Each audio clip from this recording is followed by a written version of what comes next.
हाँ, तो पोक्सो की फुल फॉर्म होती है protection of child from sexual offence. तो इसकी फुल फॉर्म होती है, इसको आप ध्यान में रखना है आपको। इसका ऑप्शन हो जाएगा ए ऑप्शन आपके पास हो जाएगा इसका। 14 नवंबर 2012 को ये पोक्सो एक्ट लागू किया गया था।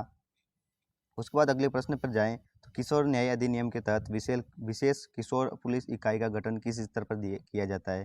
तो इसके बारे में बता दूं आपको, इसका ऑप्शन नंबर हो जाएगा बी।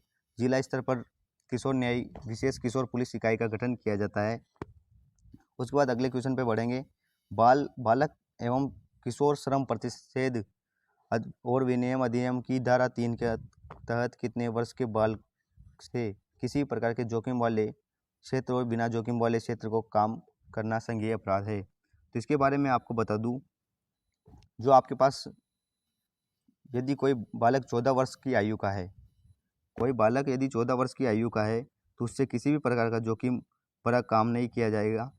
तो ये आपको मौलिक अधिकारों में भी दिया गया है, तो इसको आपको ध्यान रखना है।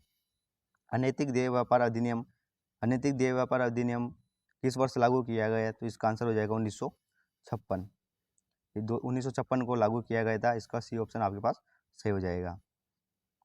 इसके बाद बात की जाए कि महिलाओं को कार्यस्थल पर लैंगिक उत्पीड़न, ये अधिनियम किस केस के संदर्भ में दिए गए सभी दिशा निर्देशों को, धारणा और प्रावधानों को निहित करता है। तो इसको मैं बता दूं आपको, जो विशाखा एक्ट है, विशाखा एक्ट को इसको विशाखा एक्ट के नाम से भी जाना जाता है। तो इसका सी ऑप्शन आपके पास सही हो जाएगा। ये प्रश्न आपके लिए बहुत ही महत्वपूर्ण है, क्योंकि ये ऐसे के ऐसे प्रश्न आपको इस परीक्षा में भी देखने को मिल सकते हैं, क्योंकि ये जो प्रश्न है ना, आपको बहुत काम आने वाले हैं, और इनको आप यदि स्किप करोगे तो आपको दिक्कत आ जाएगी। सती प्रथा अधिनियम की बात की जाए तो सती प्रथा अधिनियम के लिए सर्वप्रथम किस वर्ष बंगाल सती विनियम के तहत किस वर्ष प्रतिबंधित किया गया। तो इसका आंसर आपके पास हो जाएगा 1829। ये ऑप्शन आपके पास सही हो जाएगा, क्योंकि ये 1829 में डॉक्टर हरविलास शारदा द्वारा की प्रयासों से इसको लागू किया गया था।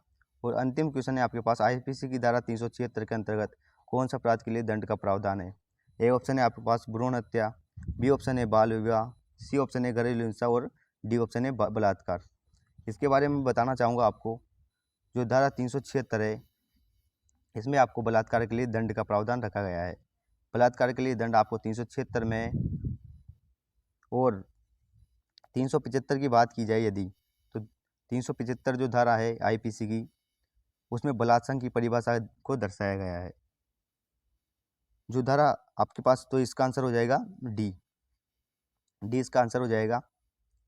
और जो मैं आपको इसके बारे में कुछ जानकारी देना चाहूँ, मैं आपको बताना चाहूँगा, ये जो धारा है इसकी और भी उपधाराएँ हैं, तो आपको अच्छे से पढ़ाई करनी हुई है उनके बारे में, क्योंकि उनसे अच्छे क्वेश्चन बनने की संभावना है।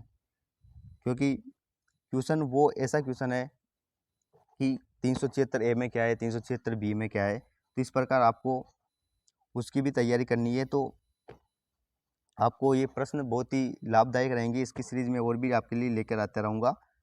तो जय हिंद।